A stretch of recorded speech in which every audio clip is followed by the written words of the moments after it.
The scrapyard floated above Mars like a graveyard of forgotten dreams. Thousands of broken ships drifted in the darkness, their hulls torn open, their engines cold and dead. This was Scrapyard Theta 7, the place where ships came to die. And Captain Idris Okafor had been sent here to die with them. Not literally, of course.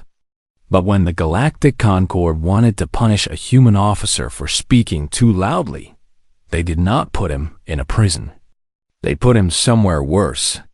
They put him where he could not matter. Idris stood at the observation window of the small station that managed the scrapyard. He was a tall man with dark skin and tired eyes that still burned with something dangerous. 3 months ago, he had stood before the Concord's Arms Regulation Bureau and told them the truth. He told them that their rules were not about peace. He told them that keeping humanity weak was not the same as keeping humanity safe. They smiled politely, thanked him for his passion, and transferred him to the junkyard the next morning. The Galactic Concord was a coalition of 42 alien species that had ruled the galaxy for over 10,000 years. They had laws for everything. They had laws for how fast a ship could go, how strong its weapons could be, and how many ships each species was allowed to build. Humanity, being the newest member, was classified as Tier 9, the lowest rank. They were allowed a small defensive fleet of simple ships that the Concord had approved. Nothing more, nothing less, nothing dangerous. Idris hated it. He spent his first weeks at Theta 7 doing his job. He cataloged wreckage. He signed forms. He watched robots cut apart old frigates and melt them down for scrap metal. It was boring, pointless work, and it was meant to break him. Then he found the ship. It was buried deep in the oldest section of the scrapyard, hidden beneath layers of junk that had been piling up for decades. At first, Idris thought it was just another dead hull. But when he got closer, he saw that the frame was intact. The skeleton of the ship was still whole, still strong, and it was massive. He pulled the records. What he found made his heart stop. Project 77, a prototype warship that the old Earth governments had started building before humanity joined the Concord. It was supposed to be the most advanced ship humans had ever created. But when humanity signed the Arms Accord to join the Concord, the ship was ordered to be destroyed. Somehow, it never was. Someone had buried it here instead, hidden among the trash, waiting. Idris stood in the darkness of the scrapyard, looking at the skeleton of Project 77, and he made a decision that would change the galaxy. He was going to finish building it. He could not do it alone. He needed people who were brilliant, desperate, and angry enough to risk everything. It took him 2 months, but he found them. The first was Dr. Lena Vasquez, a weapons physicist who had been blacklisted by the Concord for publishing research on adaptive shield technology. The Concord called her work theoretical violations. Lena called their rules a leash designed to keep dogs from becoming wolves. She arrived at Theta 7 with 2 suitcases and a burning desire to prove everyone wrong. The second was Chief Engineer Kofi Ajay. Kofi was a shipwright, the kind of man who could build a working engine out of garbage and good intentions. He had spent 15 years maintaining the Concord's approved human ships, and he hated every single one of them. They designed these ships to be mediocre. He told Idris on his first day, "I am tired of building mediocre things." The third was Lieutenant Mara Singh, a tactical officer who had been passed over for promotion 6 times because her combat strategies were considered too aggressive and not aligned with Concord doctrine. Mara did not fight the way the Concord wanted humans to fight. She fought to win. And then there was Patch. Patch was not human. Patch was an artificial intelligence, or at least a piece of one. Idris had found the AI fragment in the wreckage of an alien dreadnought, half corrupted and barely functional. Kofi spent 3 weeks repairing it and when Patch finally woke up, the first thing it said was, "I do not remember what I was, but I know I want to help." Together, they worked in secret. Every night, after the official shifts ended, they climbed into the scrapyard and disappeared into the skeleton of Project 77. They welded. They wired. They argued. They solved problems that should have been impossible.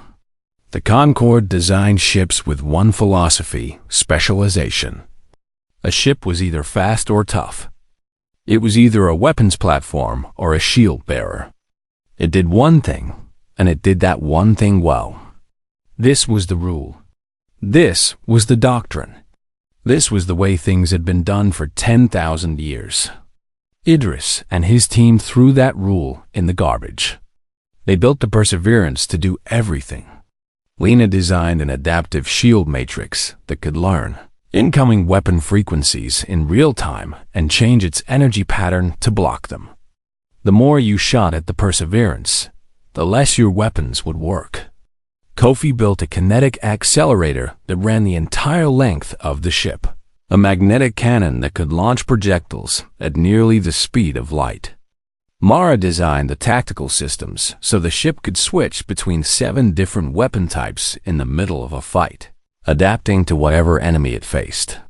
And Patch tied it all together, running calculations faster than any human brain could manage. It took them 11 months.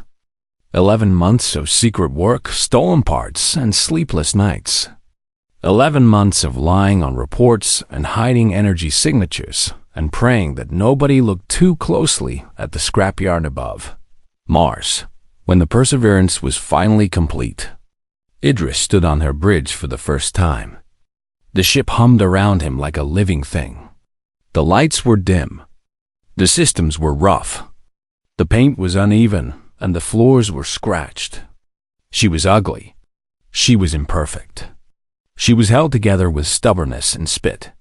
She was the most dangerous thing humanity had ever built. "She is beautiful," Kofi whispered. Idris nodded slowly. He ran his hand along the console and felt the vibration of the engines beneath his fingers. For the first time in years, he smiled. Then Patch spoke, and the smile vanished. "Captain," the eye said, its voice calm and flat. "I am detecting a Concorde patrol fleet changing course toward Theta 7. They have flagged an unknown energy signature in our sector. Estimated arrival, 4 hours." The bridge went silent. Lena looked at Idris. Mara looked at Idris. Kofi looked at Idris. The Perseverance was not registered. She was not approved. She was not legal. If the Concorde found her, they would destroy her and arrest everyone on board. Idris gripped the edge of the console. His jaw tightened. His eyes burned. 4 hours, he said quietly. Then he straightened up and looked at his crew. "That is enough time. Start the engines. We are leaving." And deep in the scrapyard above Mars, a ship that should not exist woke up, and the galaxy would never be the same. The Perseverance tore through warp space like a bullet through paper. The ship shook and groaned, her hull vibrating with the strain of engines that had never been tested at full power. Warning lights flickered across every console. Something in the lower decks made a sound that Kofi described as deeply concerning. But she held together. She flew. Idris sat in the captain's chair and gripped the armrests hard enough to turn his knuckles white. They had escaped Theta 7 with less than an hour to spare before the Concorde patrol arrived. Now they were running, and they had nowhere to go. Then the distress signal came. It burst across every channel like a scream. Patch caught it first and put it on the bridge speakers. The voice was human. It was terrified. "This is Colony Governor Wren of New Helsinki. We are under attack. Raxith warships, at least 30, are bombarding the surface. Shields are failing. We have civilians, thousands of civilians. Concorde Defense Fleet is 14 hours away. If anyone can hear this, please." Please, help us." The bridge went quiet. Everyone looked at the tactical display. New Helsinki was a small human colony on the frontier, right at the edge of Concord space. And beyond that edge was the null expanse, the lawless region controlled by the Vraxith Dominion. The Vraxith were predators. They were a reptilian species that had refused to join the Concord and had instead built an empire based on raiding and conquest. For 200 years, they had been attacking frontier worlds, mostly colonies belonging to low-tier species.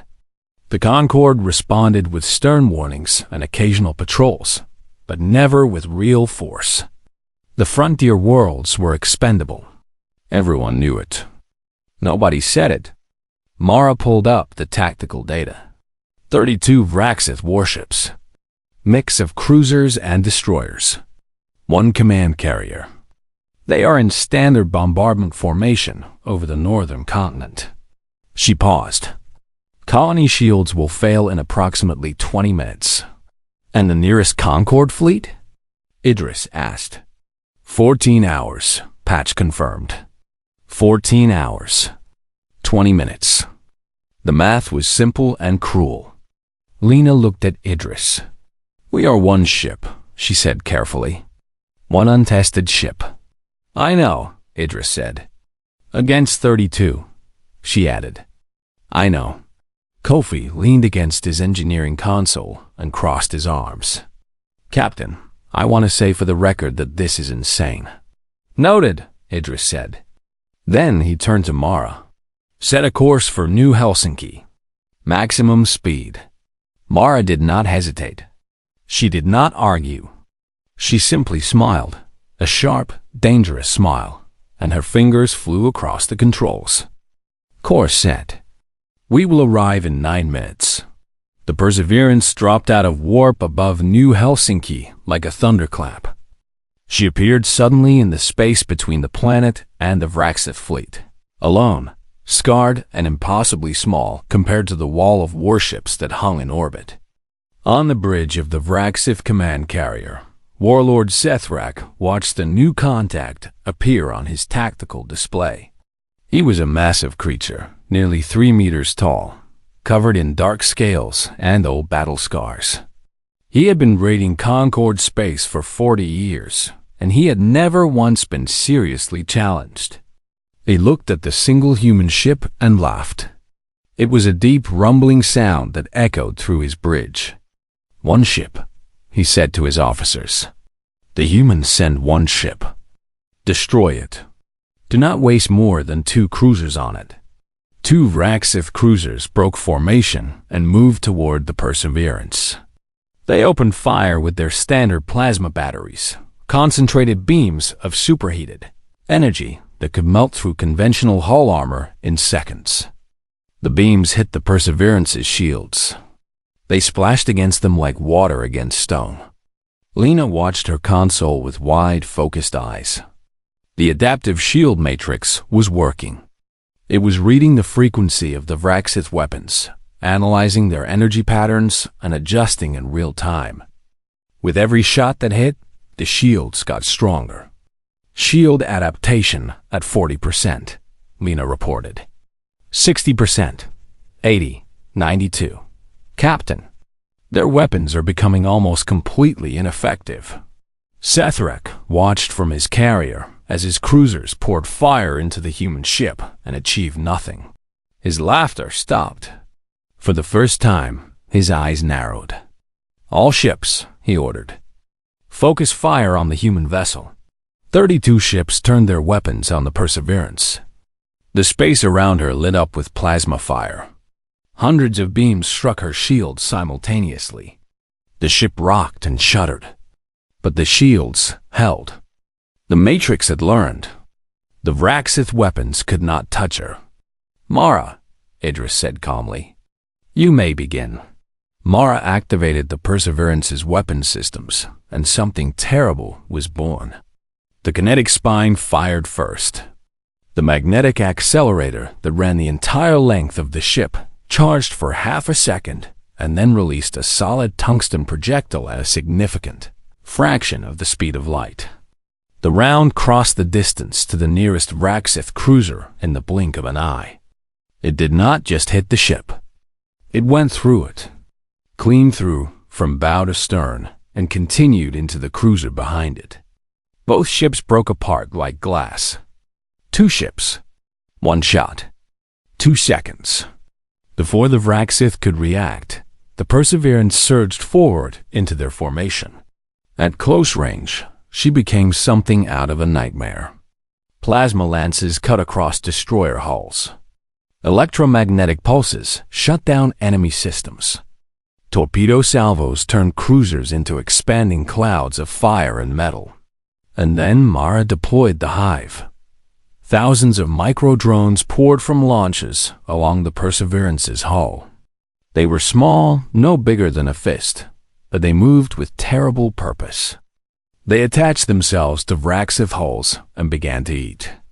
Molecular disassembly. The drones broke down the atomic bonds of the armor itself, dissolving warships from the outside in.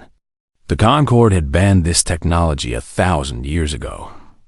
They called it too indiscriminate. Watching it work, Sethrak understood why. His ships began to scream. Not the crews, the ships themselves, their structural alerts howling as their hulls were consumed. Vraxith captains panicked. Some tried to scrape the drones off by colliding with debris. Some vented atmosphere to blow them away. Nothing worked. In 11 minutes, it was over. 19 Vraxith warships were destroyed. The remaining 13, including Sethrak's command carrier, turned and ran. They fled back toward the null expanse at maximum speed, leaving behind a field of burning wreckage and silence. The Perseverance drifted through the debris. Her shield still glowed. Her hull was barely scratched. On the surface of New Helsinki, thousands of colonists looked up at the sky and saw the fires of the destroyed fleet fading like dying stars. On the bridge, nobody spoke for a long time. Then Kofi exhaled slowly and said, "I think she works." But Idris was not looking at the wreckage. He was looking at the small Concorde observation post that orbited New Helsinki. It was a tiny station, manned by a handful of alien observers whose job was to monitor the frontier. They had watched the entire battle. They had recorded everything. "Patch," Idris said quietly. "That observation post? Did they transmit the battle footage?" "Yes, Captain," Patch answered. The footage was transmitted to Concorde High Command approximately 4 minutes ago. It is now being distributed to all 42 member species. Idris closed his eyes. He had saved New Helsinki. He had proven what the Perseverance could do. And he had shown the entire galaxy that humanity was not what they thought it was. He knew what would come next. The Concorde would not thank him. They would not praise him. They would be afraid. And afraid people, afraid species, did dangerous things. "How long before the Concorde responds?" he asked. But based on the transmission speed and standard political protocols, Patch calculated, the Concorde High Council will convene an emergency session within 6 hours. I estimate they will call for the immediate seizure and destruction of this vessel. Mara leaned back in her chair. "So we just saved an entire colony, and they are going to punish us for it." "Yes," Idris said simply. "That is very unfair," Kofi observed. "Yes," Idris said again. He opened his eyes and stared out at the stars. "It is." The Perseverance hummed around them, alive and waiting.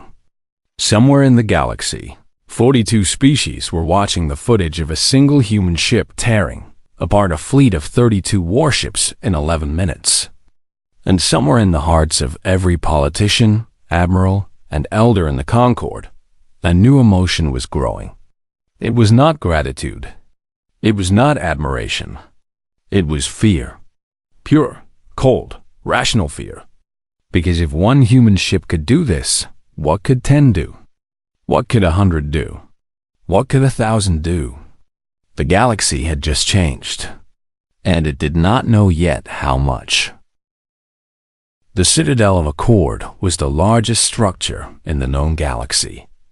It floated near the galactic core, a station the size of a small moon, built over 10,000 years by the combined efforts of the eldest species. Its halls were made of white stone and living crystal. Its chambers could hold millions. Its very existence was meant to say one thing to anyone who saw it: we are the order of the galaxy, and we have always been here. Captain Idris Okafor walked through those halls in chains. They were not heavy chains. They were thin and silver, almost decorative, the kind of restraints that polite civilizations used when they wanted to humiliate someone without appearing cruel. Idris wore them on his wrists and said nothing. Behind him, his crew walked under armed escort: Lena, Kofi, Mara, and a small data core that contained Patch. The Concord soldiers around them were Draconith, tall, armored reptilians who carried energy lances and looked at the humans with a mix of curiosity and contempt. The Perseverance herself was being held in a containment field outside the Citadel, surrounded by 12 Concord warships. They were not taking any chances. The Tribunal of Elders met in the Grand Chamber, a massive circular room with 12 elevated seats arranged in a ring. Each seat belonged to one of the 12 most powerful species in the Concord.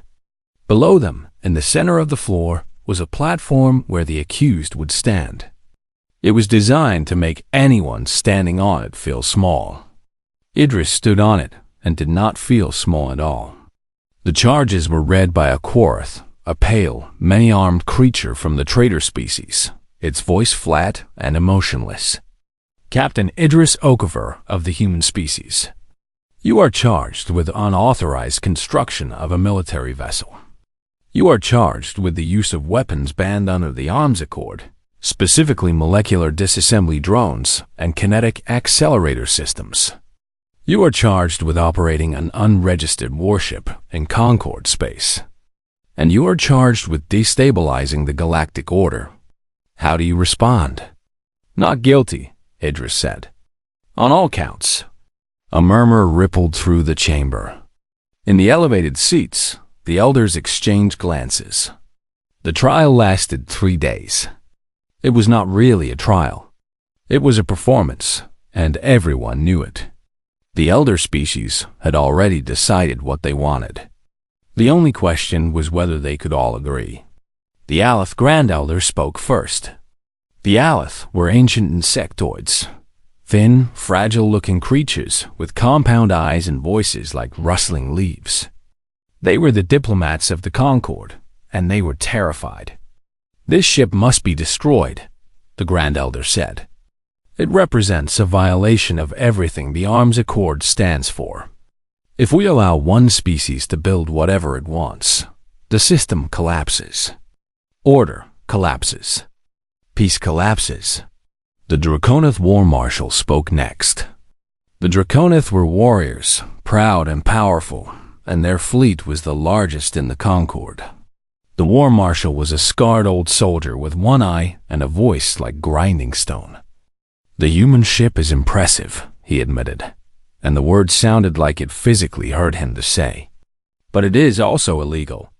The Arms Accord exists for a reason. No single species should possess a weapon that the others cannot counter. That is how wars start. Privately, Idris knew the real reason the Draconith wanted the Perseverance gone. It was not about peace. It was about pride. The Draconith had been the strongest military power in the Concord for 8,000 years. One human ship had just done something their entire fleet could not. The Quorth Collective was more interesting. The Quorth were traitors. They had no real military, but they understood power. Their representative spoke carefully, suggesting that perhaps the ship could be studied and its technology shared for the benefit of all species. Idris understood the translation. The Quorth wanted to sell the technology.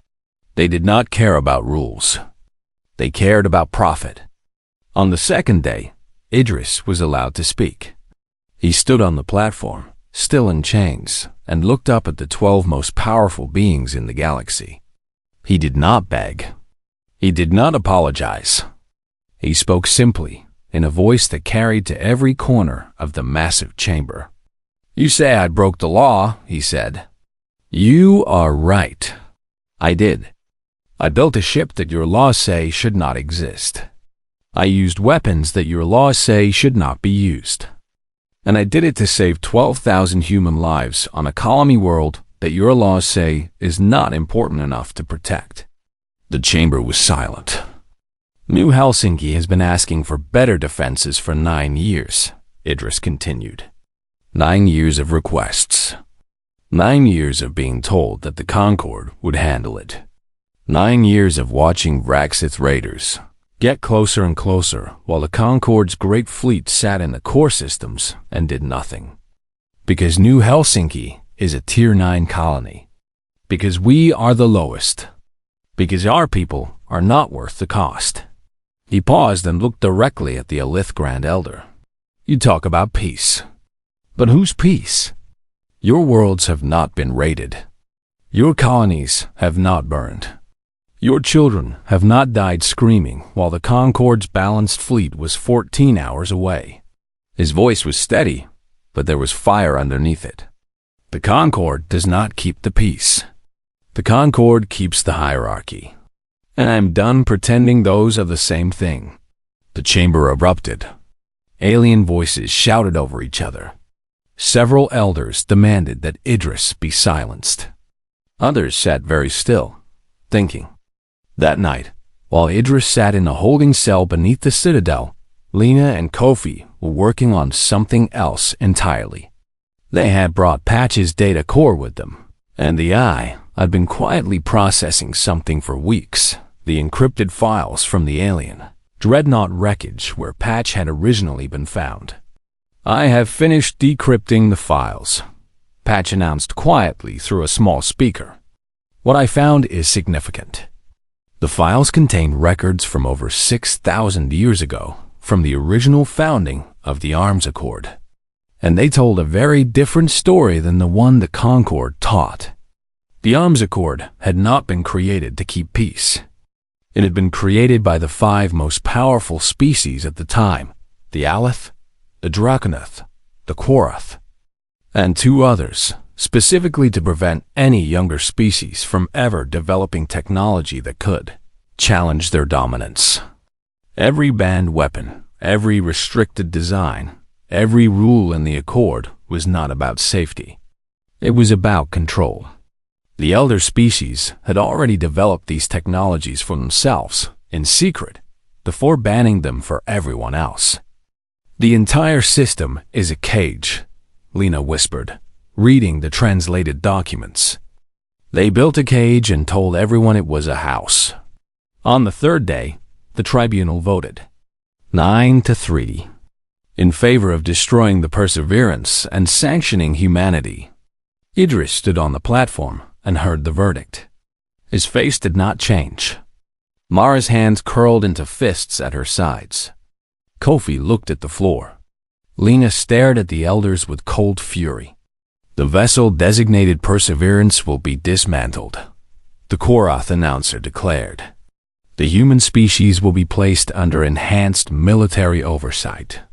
The crew of the vessel will be..." The announcer stopped.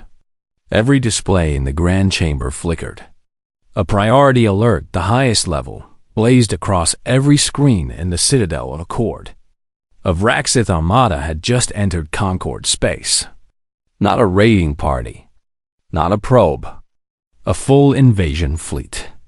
Over 500 warships, organized into 3 battle groups, targeting 3 different systems simultaneously.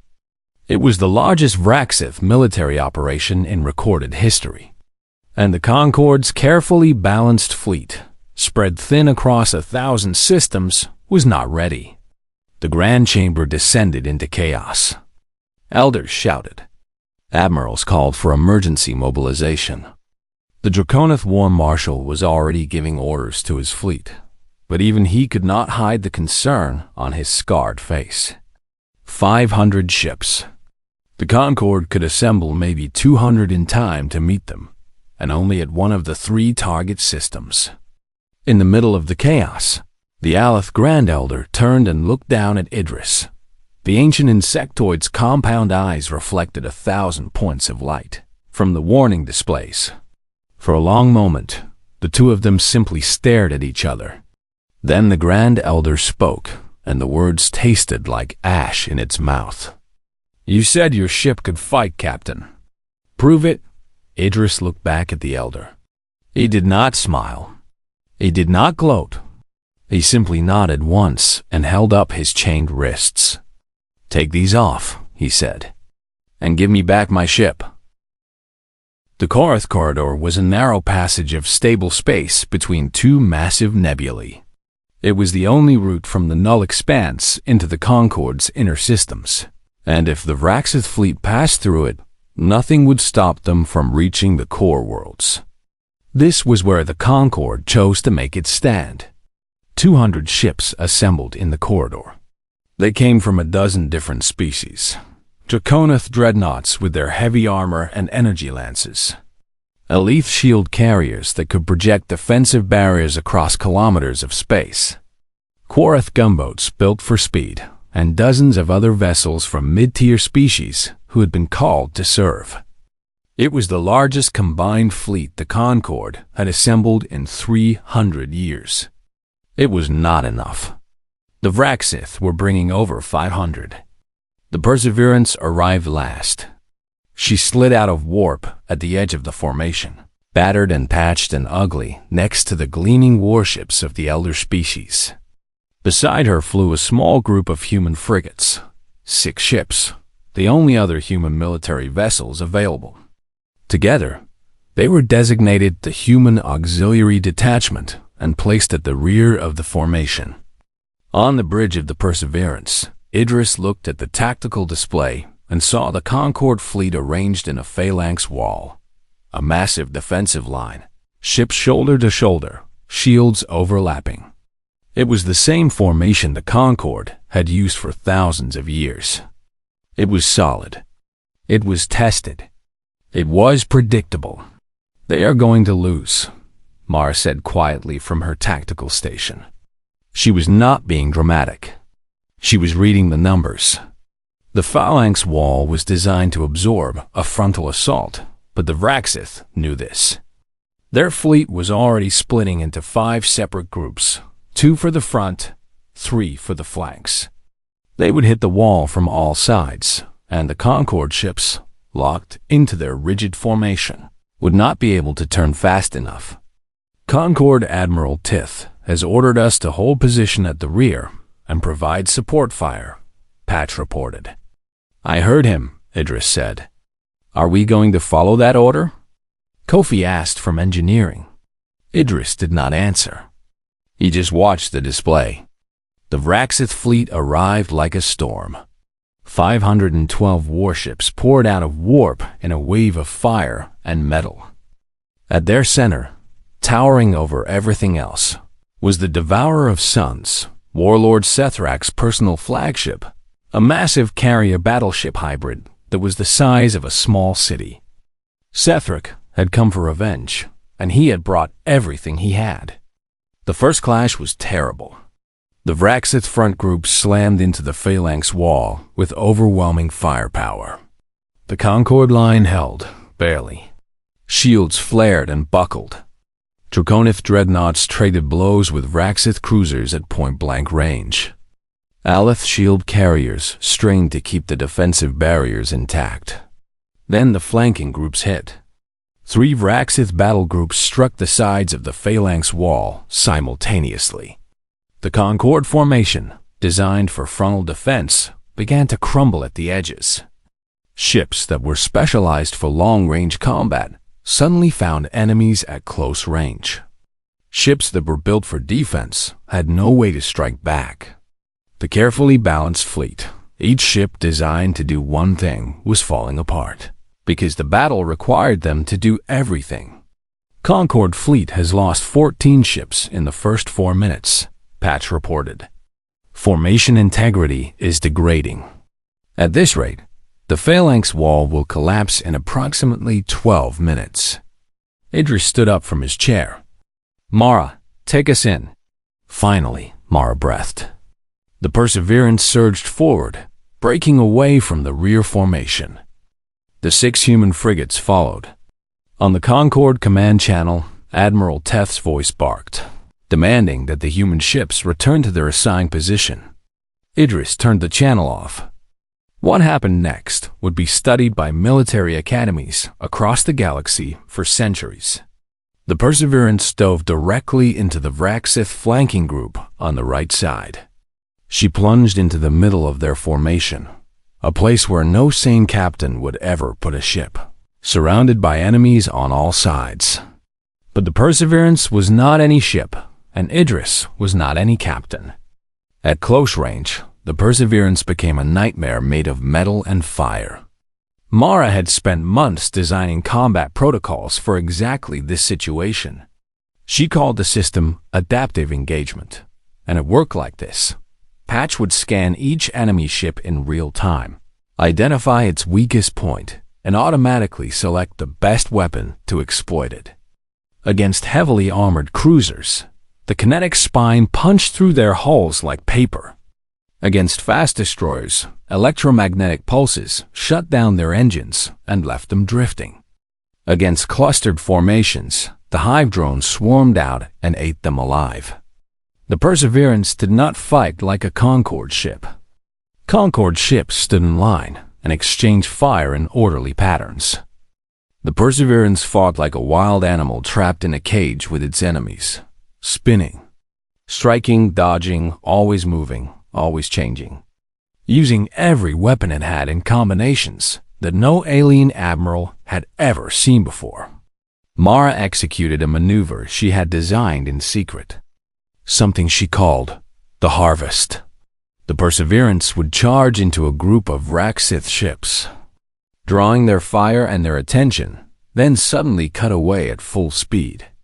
The Vraxith, focused on chasing her, would crowd together, and that was when the human frigates, hidden behind debris and wreckage, would open fire from unexpected angles. Crossfire. Kill zones. The Vraxith ships, designed for head-on combat, were being destroyed by attacks they never saw coming. Patch, meanwhile, had found something wonderful. The Vraxith command network was poorly encrypted. They had never needed good encryption, because nobody had ever gotten close enough to hack them during a battle. Patch slipped into their communications like a ghost and began feeding false orders. 3 Vraxith fleet groups received contradictory movement commands at the same time. 2 of them turned directly into each other. The collision destroyed 8 ships in a single second. In engineering, Kofi was performing miracles. The Perseverance was taking hits. Not many got through the adaptive shields, but the ones that did were serious. At one point, a Vraxith torpedo struck the main power conduit on Deck 7, severing the connection between the reactor and the forward weapons array. Any other engineer would have needed hours to fix it. Kofi rerouted the weapons power through the life support system in 45 seconds. Everyone breathed shallow for 3 minutes, he announced over the ship's intercom, his voice perfectly calm. I need the oxygen recyclers for something. Nobody argued. The battle turned. With the Vraxith flanking groups in chaos, the Concorde's phalanx wall stabilized. The Derinov dreadnoughts, freed from the pressure on their sides, pushed forward. The Aleph shields held. Slowly, painfully, the Concorde fleet began to push back. But Sethrak was not finished. The warlord had been watching the Perseverance tear through his fleet, and he recognized the truth. Kill that one ship, and the humans would break. The Devourer of Suns turned its massive bulk toward the Perseverance and advanced. The Devourer was 3 times the size of the Perseverance. It carried weapons that could crack a planet's crust. Its shields were layered so deep that conventional weapons would need hours to break through. Sethrak had killed over 100 ships with this vessel. He intended to make the Perseverance one more. The two ships met in the center of the battlefield, surrounded by wreckage and fire. The Devourer opened up with everything it had. The Perseverance's shields screamed under the assault. Warning lights turned from yellow to red. The hull groaned. "Shields at 40%, Lena reported, her voice tight. "The Devourer's weapons are cycling through frequencies faster than the Matrix can adapt. It is learning from our shield data." "Kofi, I need more power to the shields," Idris said. "Captain, I am already running the engines at 112% of their rated capacity. If I push harder, we will either win or become a very bright explosion." "How bright?" Idris asked. "Very bright." Idris looked at the Devourer filling his viewport. "Mara, checkmate protocol." The bridge went silent. They had talked about checkmate protocol. They had designed it. They had never tested it, because testing it might have destroyed the scrapyard. It was the last weapon the Perseverance carried, a system that overloaded the ship's reactor to create a focused gravitational pulse. It would not destroy the Devourer. But if it worked, it would collapse the Devourer's shields from the inside out, crushing them inward like a fist closing. "Charging checkmate protocol," Mara said. Her hands were steady. 30 seconds.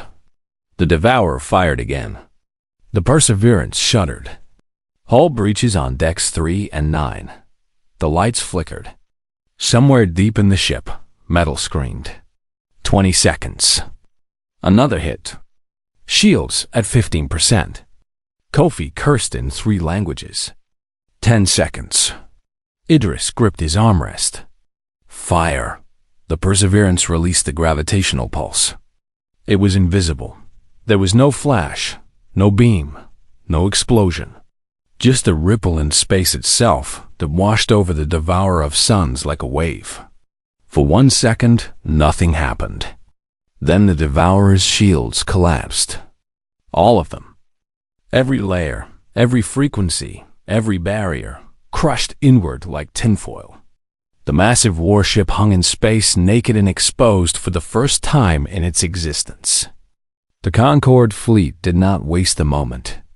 Every ship in range opened fire simultaneously. Draconith energy lances. Korath plasma cannons. Aleth focused beams. The Devourer of Suns, the terror of the frontier, the ship that had never been defeated, was torn apart in 8 seconds. The Vraxith fleet broke. Without their warlord, without their flagship, the 500 ships that had come to conquer dissolved into chaos. They scattered, fleeing in every direction, back toward the null expanse. The Korath Carter held. The Perseverance drifted in the aftermath, barely alive. Her hull was breached in dozens of places. Half her systems were offline. Her shields were gone. Her crew was battered and bleeding. But her engines still hummed, and her lights still glowed, and she was still there. Kofi ran his hand along a cracked wall panel. "You did good, girl," he whispered to the ship. "You did so good." Across the battlefield, the surviving admirals of the Concorde fleet stared at the tactical reports. The combined fleet had lost 40% of its ships. The Perseverance, one single ship, had been responsible for 31% of all Vraxith kills in the entire engagement. On the bridge of the surviving Elith command ship, the Grand Admiral looked out at the battered Perseverance limping through the debris field. The ancient insectoid's many eyes reflected the fires still burning in the wreckage. "That ship," the Grand Admiral whispered to an aide, "is more dangerous than the Vraxith ever were." The aide said nothing. There was nothing to say. Everyone was thinking the same thing.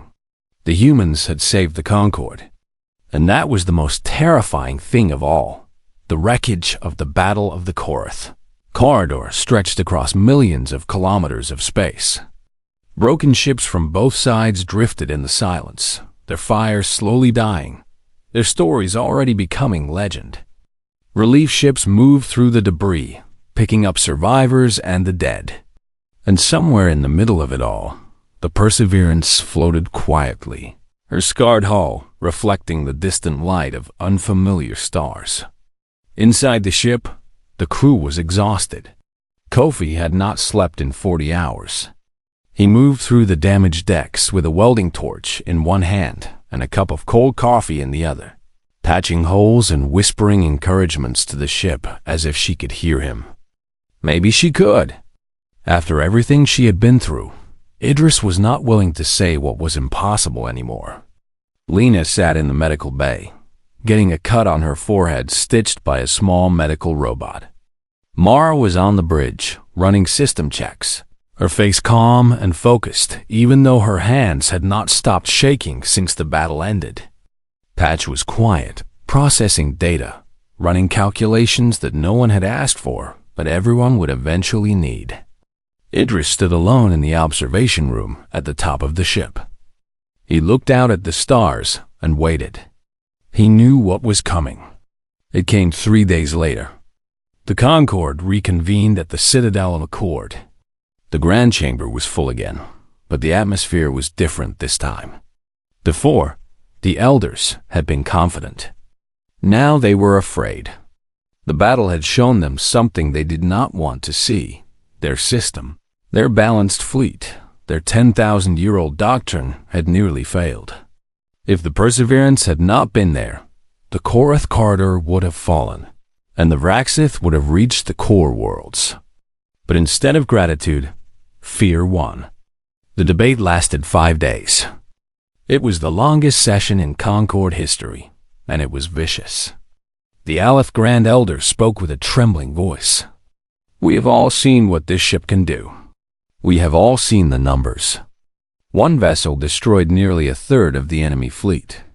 One vessel, built by the youngest species in the Concorde, operating outside every regulation we have established. If we allow this to stand, we do not just break the arms accord. We tell every species in the galaxy that the rules do not matter. And if the rules do not matter, then the Concorde does not matter." The Draconith War Marshal was more direct. "The humans saved us. I will not deny that. But they saved us with a weapon we cannot control, cannot counter, and cannot replicate. Today it was pointed at the Vraxith.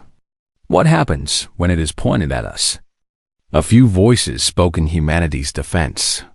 The Korath, ever practical, argued that the Perseverance's technology should be studied and shared.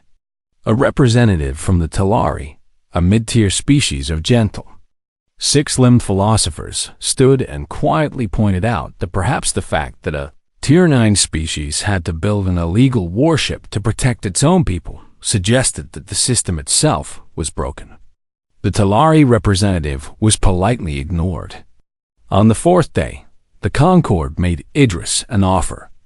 Ambassador Kithel of the Aleth came to speak with him privately. Kithel was younger than the Grand Elder, more practical, and he carried himself with the careful politeness of someone delivering a deal they knew was unfair. "Captain Okafor," Kithel said, folding his thin arms in front of him. "The Concorde recognizes humanity's contribution to the defense of the Korath corridor. We are prepared to offer a significant reward. Humanity will be elevated from Tier 9 to Tier 5. You will have a seat on the Secondary Council. Your military allocation will be tripled. Your colonies will receive full protection guarantees." Idris listened. He waited. "In exchange," Kithel continued, "you will turn over the complete schematics and design files of the Perseverance to the Concorde's Arms Regulation Bureau. The ship itself will be decommissioned, and all human research into multi-doctrine warship design will cease permanently." There it was. The deal was simple. Give up the thing that made you dangerous, and we will give you a slightly nicer cage. Idris looked at Kithel for a long time. He thought about New Helsinki. He thought about the 9 years of ignored requests for help. He thought about every frontier colony that had burned while the Concorde's balanced fleet sat in the core systems and watched. He thought about the chains they had put on his wrists when they brought him to this place. "No," he said. Kittle blinked, all 6 of his compound eyes opening and closing in rapid succession. Captain, I strongly advise you to reconsider. This is a generous offer. The alternative. I know what the alternative is, Idris said. And my answer is still no. On the 5th day, Idris was brought before tribunal one last time.